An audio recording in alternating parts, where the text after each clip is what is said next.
Gracias por su preferencia y acompañarnos en Informa TVX Primera Emisión. Estamos en su espacio de entrevista de este martes 5 de abril y como les mencioné en un instante, ya está conmigo el diputado Misael Mejía y el tema que vamos a hablar es retos estatales para garantizar la seguridad ciudadana. Bienvenido, diputado Mejía. No, muchas gracias, Carlos. Un saludo a los fieles televidentes de TVX y de este espacio, que es muy importante para mantener a la ciudadanía al tanto, con verdad, con honestidad y transparencia en lo que debe informársele. Es un gusto compartir con ustedes ya el esfuerzo que el presidente de la República, el gobierno, el gabinete de seguridad, la comisión, al final el pleno en su conjunto, por unanimidad el día viernes, decidió entregar al país este decreto con disposiciones especiales y que hemos empezado a percibir ya resultados importantes. Este decreto se enmarca en una política integral de justicia y seguridad que no tiene precedentes. Nunca en el país ningún gobierno había puesto al escrutinio público este tema, que parte de la situación difícil que tenemos es la acumulación de medidas equivocadas en el pasado. Tienen esa política pública 5 ejes fundamentales que buscan el combate integral a la criminalidad, buscan generar mecanismos de prevención de violencia y rehabilitar, reintegrar a la sociedad a quienes han cometido delitos, no solo desde el interior de los centros penales, sino también afuera. Y este decreto, que es una muestra de firmeza, de valentía, del gobierno de la República, que aunque siempre se tuvo posibilidades de avanzar en esta ruta, nunca se quiso. La ciudadanía lo está viendo con mucha esperanza. Nosotros estamos convencidos que hay algunos efectos negativos para algunos ciudadanos que viven en los alrededores de centros penales, que ya se cortó la comunicación, el mandato de ley no es siquiera en las telefónicas, pero también hay una serie de medidas en el exterior de los centros penales que van a permitir seguir golpeando la criminalidad y empujar en el máximo esfuerzo el trabajo de prevención y la rehabilitación. Diputado, uno de los elementos que me gustaría abordar con usted en este momento respecto a la decisión tomada por el Pleno Legislativo ante la propuesta que viene del presidente de la República en materia de seguridad, no solo es el tema de cortar la señal telefónica en los centros alrededor de los centros penitenciarios, también movilizaciones de algunos privados de libertad a Quesaltepeque y a zonas específicas. También está el tema de audiencias que se van a hacer de manera virtual, ya no movilizarlos hasta los centros judiciales. Y el punto específico es este, diputado. ¿Cuáles son los criterios para evaluar estas medidas? Es decir, la expectativa es tener resultados. Sí. ¿Cuáles son los elementos para evaluar estas medidas? Bueno, mire, de hecho hay datos estadísticos que reflejan, por lo menos en este momento, un dato sostenido de disminución de los delitos. El primer mecanismo de evaluación es una reunión semanal que la Comisión de Seguridad tendrá con el gabinete, con el vicepresidente de la República a la cabeza.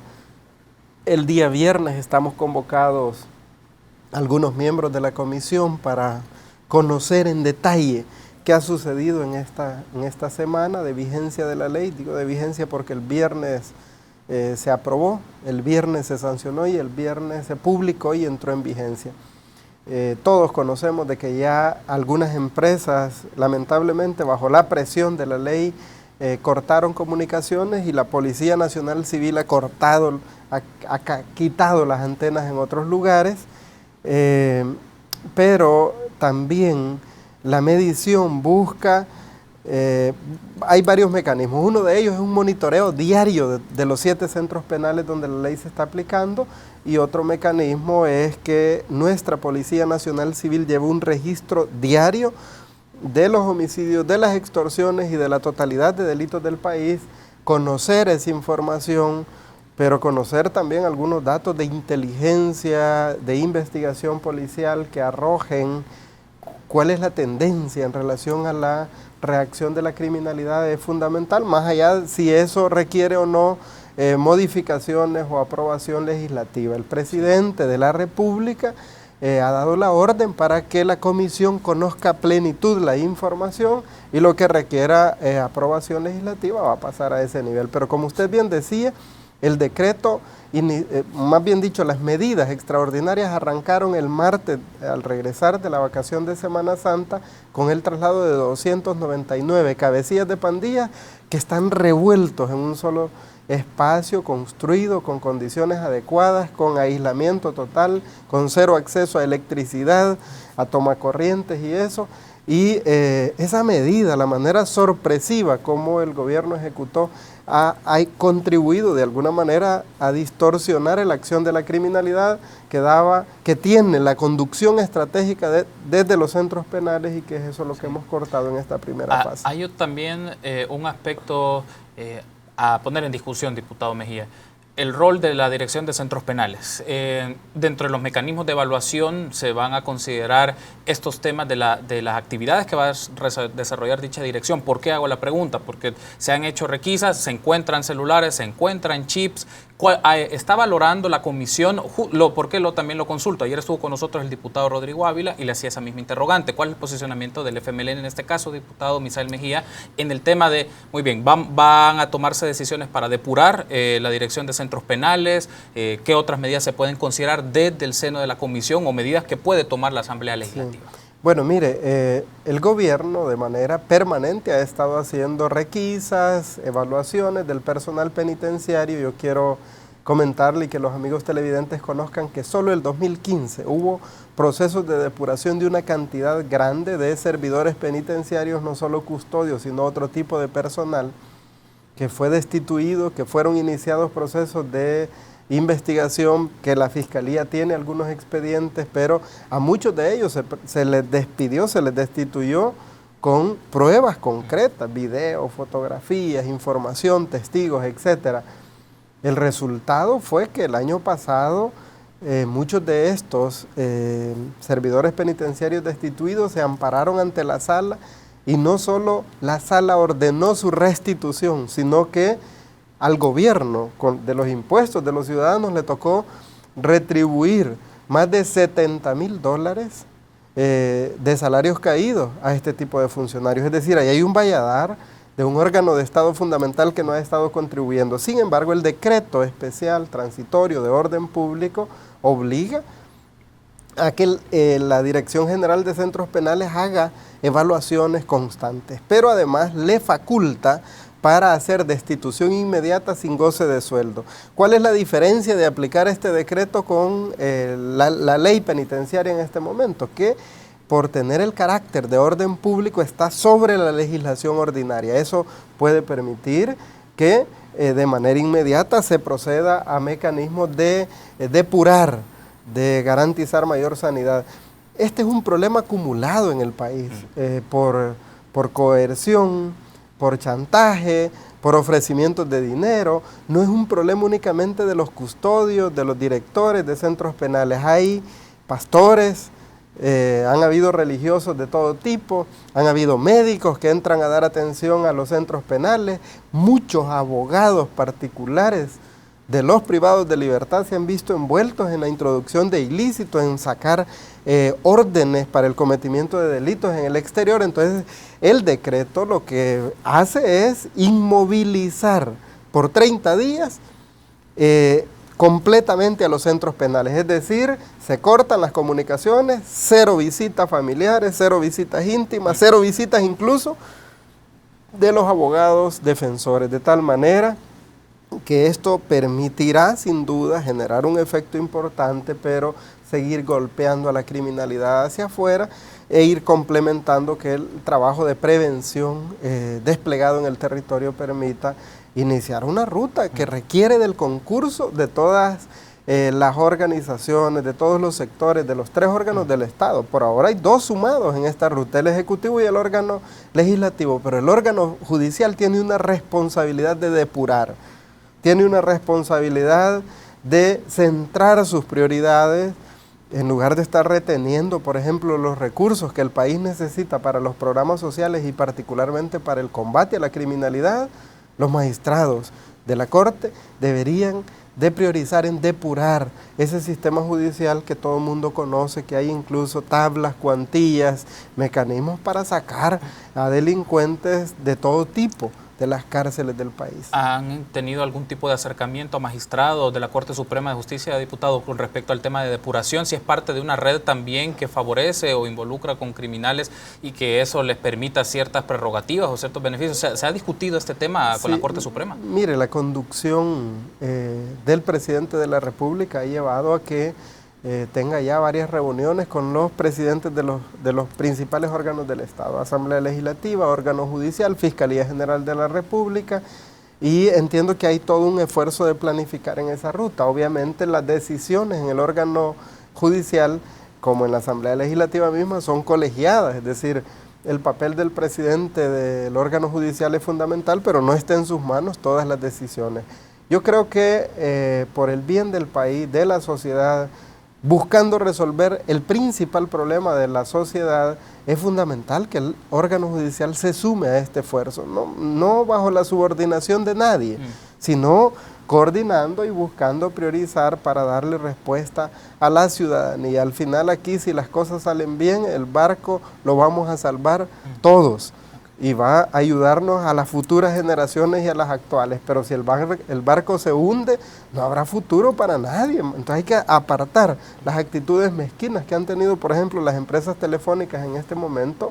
Es indeseable que al país le siga sucediendo esto, porque está vigente desde hace un poco más de 6 meses la ley contra el delito de extorsión que los obligaba a cortar las comunicaciones, pero no quisieron hacerlo. A usted, a mí, a los ciudadanos, no nos preguntan si queremos, si se nos va o no aplicar la ley, pero el gran empresariado transnacional que se lleva miles de millones de dólares cada año de este país, no puede ser que no contribuya. Hay mecanismos de aislar las comunicaciones exactamente en los radios donde funcionan los centros penitenciarios, las granjas, y no lo han querido hacer hasta ahora. Ahorita puede haber gente afectada en los alrededores de los centros penales, pero habrá que adquirir la tecnología de punta que existe, que ellos mismos saben que discutimos esos temas en la comisión cuando aprobábamos la ley contra el delito de extorsiones, pero han estado utilizando mecanismos de leguleyadas a partir del amparo que la Sala de lo Constitucional les dio para evitar cumplir la ley. Tenemos que hacer una pausa, diputado. Me gustaría que en el segundo bloque de entrevista hablemos de nuevas medidas, o por lo menos se han conocido nuevas medidas en materia de seguridad y cuál es el posicionamiento que se tiene de la Asamblea Legislativa. Me acompaña el diputado Misael Mejía del FMLN y estamos hablando de los retos estatales para garantizar la seguridad pública. Volvemos en unos instantes en su espacio de entrevista de Infórmate BX.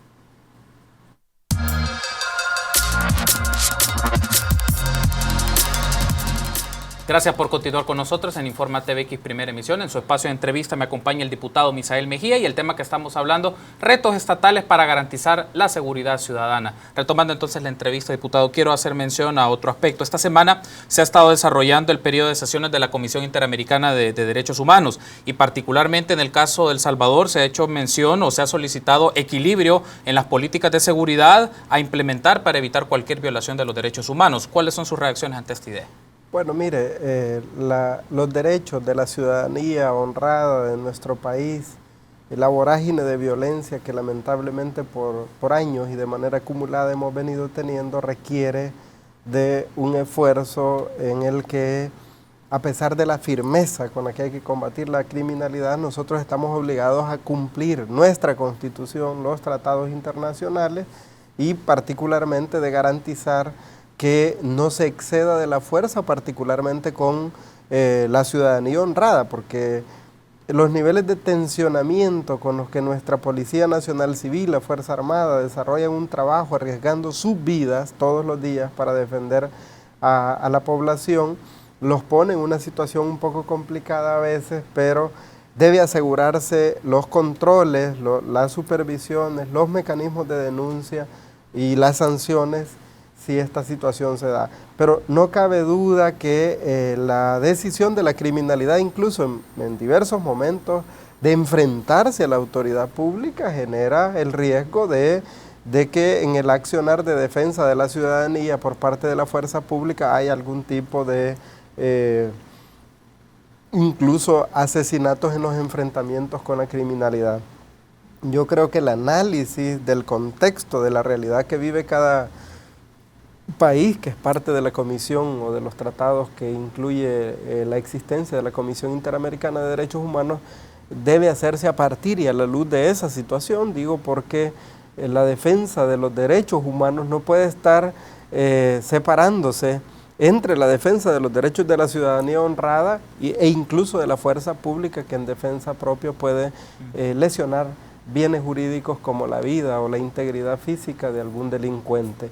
Obviamente para nosotros acá el punto está en cómo la efectividad, los resultados, decisiones como la que está en vigencia en este momento a partir de una decisión del presidente y del intercambio con los grupos parlamentarios, nos permite ir en la lógica de bajar. El gobierno en este país no solo tiene una discusión amplia con los sectores del Plan El Salvador Seguro, hay una política integral que tiene definido que una de las prioridades descuidadas eternamente es el tema de la inversión social en materia de prevención de la violencia. Pero es difícil ejecutar y que los planes de prevención den resultados con un nivel de criminalidad como lo que hemos tenido. Por eso es que el control y represión, la fuerza, la firmeza, el ataque a la posibilidad de que los puestos de mando de la criminalidad que funcionan en los centros penales se corte, incluso bajo el riesgo de las presiones económicas que sectores empresariales como la telefonía han hecho. Yo creo que el punto es que el análisis integral de la comisión de este tipo de esfuerzos internacionales debe abarcar esa medida, porque si un gobierno ha hecho un esfuerzo por restituir derechos a nuestra niñez, a nuestra juventud, es el gobierno anterior y el actual. El programa, el esfuerzo que se hace en materia de educación, de salud, reflejan eso, pero difícilmente estos temas van a avanzar, la reducción de la pobreza, mejorar la educación, la salud, el empleo, si no resolvemos el problema de seguridad del país. Se han mencionado nuevas medidas a implementar en materia de seguridad, diputado. Entre estas se destaca la creación de un batallón de reacción hacia las pandillas. ¿Es así que se está planificando tener este tipo de batallón? Aquí hay dos cosas importantes en marcha. Una de ellas es que todos los informes de inteligencia, a partir de la presión que ha generado resultados importantes ya en los municipios priorizados para ejecutar el Plan El Salvador Seguro, estoy hablando de Ciudad Delgado, Mexicano, Soyapango, Zacatecoluca, Jiquilisco, etcétera, han reflejado una disminución en todos los delitos, pero también la información de inteligencia refleja un movimiento de los grupos criminales hacia otras zonas del territorio nacional, particularmente algunas zonas rurales, y eso requiere una fuerza pública especial que persiga a la delincuencia de una manera que no es como se funciona en la PNC, sino que debe haber una unidad especial móvil que en cualquier parte del territorio nacional desarrolle ese trabajo. Esta fuerza está compuesta por 1000 elementos. ¿Ese batallón, estamos hablando de un batallón de carácter militar o de carácter policial? Es como ha estado funcionando nuestra policía y el ejército en conjunto. El ejército en apoyo a la PNC, estamos hablando de 1000 elementos compuestos de manera integrada, con un mando conjunto, pero bajo la responsabilidad del Ministerio de Justicia y Seguridad y de bajo la autoridad de la Policía Nacional Civil. Eso no tiene ninguna modificación por ahora, pero a esto se agrega un proceso en el que hay una orden del presidente de la República para que el Ministerio de la Defensa Nacional haga un proceso de llamar a 1000 reservistas de la Fuerza Armada que pueden contribuir en los esfuerzos de disuasión, porque el control territorial que el Estado está haciendo requiere de presencia, no necesariamente permanente, pero sí que estabilice y que recupere tejido comunitario, que recupere el papel de liderazgos locales, y que estabilice la situación y que convierta de manera permanente en municipios en condiciones de mayores niveles de tranquilidad. ¿Se ha considerado en el análisis los mecanismos para evitar abusos de autoridad? Porque también es conocido que puede propiciarse abusos de autoridad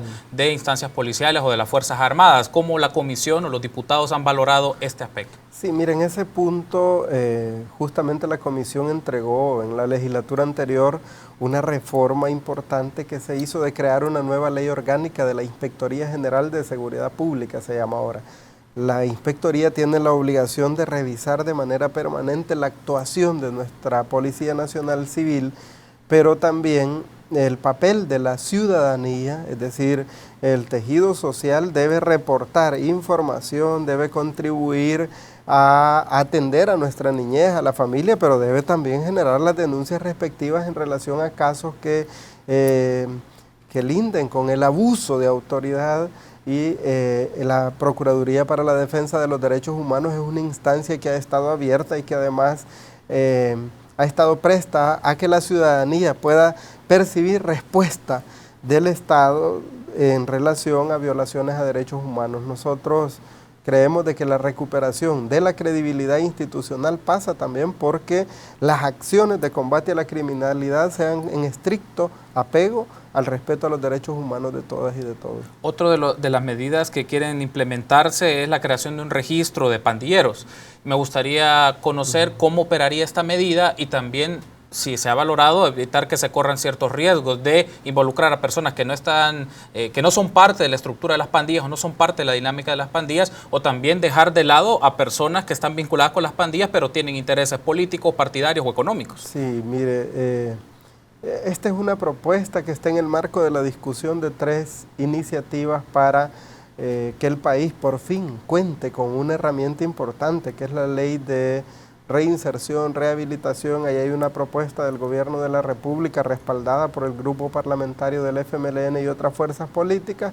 Hay una iniciativa del diputado Rodolfo Parker del PDC, quien en los primeros intercambios lo que ha planteado es que su iniciativa se puede ver muy bien integrada en la medida que la posibilidad de cortar el crecimiento de las pandillas implique la extracción, primero de manera voluntaria, como el gobierno sugiere, de aquellos niños, niñas, jóvenes que en zonas de alto riesgo no estudian, no trabajan y que a denuncia o a solicitud de familiares, de liderazgos comunales, de maestros, de líderes religiosos, el Estado pueda llegar y meterlos en un proceso de internamiento con formación en valores, con formación vocacional, con búsqueda de mecanismos que les permitan visitar a su familia los fines de semana, pero que por fin se logre que ellos se inserten incluso en el mercado laboral y en la parte del sistema educativo del país.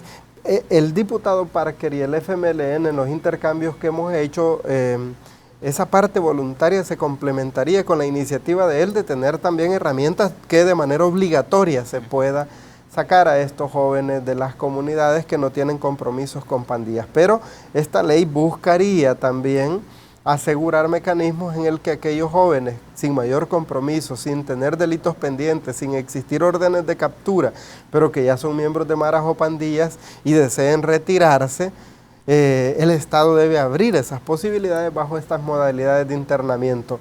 Pero el Partido Arena, que tiene una iniciativa que comparte estos primeros elementos, también le agrega el componente de crear un registro nacional de pandillas en el país.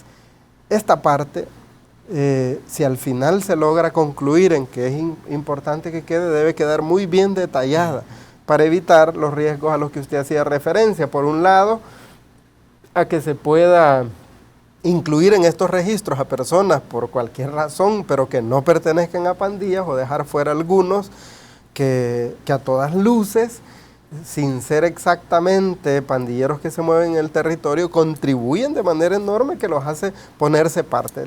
Aquí tiene, por ejemplo, un caso emblemático que lo conoce todo el mundo, que es el papel de algunos alcaldes, como el de Ilopango, Apopa, que tienen compromiso. El video que toda la ciudadanía conoce refleja de que el alcalde de Ilopango, en esa negociación con el diputado Ernesto Mason, no se pone ni siquiera como alcalde ni como dirigente de Arena, sino como miembro de las pandillas. la Fiscalía debe actuar en este caso, pero estos son el tipo de situaciones que la ley, si incluye el registro de pandilleros, debe evitar, el caso del alcalde, evitar que queden fuera y más bien que queden en el registro, pero evitar que se convierta en una cacería de brujas en el caso de gente que tal vez no tiene nada que ver. Esos detalles son los que hay que revisar. Creo yo que es un problema de forma. Nosotros no estamos del todo cerrados con esta posibilidad porque al final la Policía Nacional Civil, la inteligencia policial y la inteligencia del Estado en su conjunto tienen perfilado a la mayor parte de delincuentes. Tan es así que la certeza plena de que el mando estratégico de la criminalidad sigue estando en las pandillas y esta decisión del decreto especial lo que busca es cortar la comunicación entre el mando estratégico y los mandos medios y de clicas que hay en el territorio. Eso lo que refleja es la certeza plena de los registros o los perfiles que ya la PNC tiene. Crearlo de manera formal quizás contribuya no solo en la ruta de aplicar la ley de reinserción y rehabilitación, sino también en la lógica de que los jueces de la República no sigan justificando en el libre criterio que ellos tienen para aplicar la ley si alguien entra o no entra a las cárceles, porque ha sido demasiado irresponsable y poco cooperante el papel del órgano judicial, por lo menos hasta ahora en una gran cantidad de casos. Diputado, gracias por haber estado con nosotros esta mediodía. Esperamos encontrarnos nuevamente en este espacio de entrevista. Ahí estamos a la orden para servirles. Gracias a usted por acompañarnos. Estaba con nosotros el diputado Misael Mejía del FMLN y hemos hablado de los retos estatales para garantizar la seguridad. Permítanos una pausa, regresamos con más en Informa TVX, primera emisión.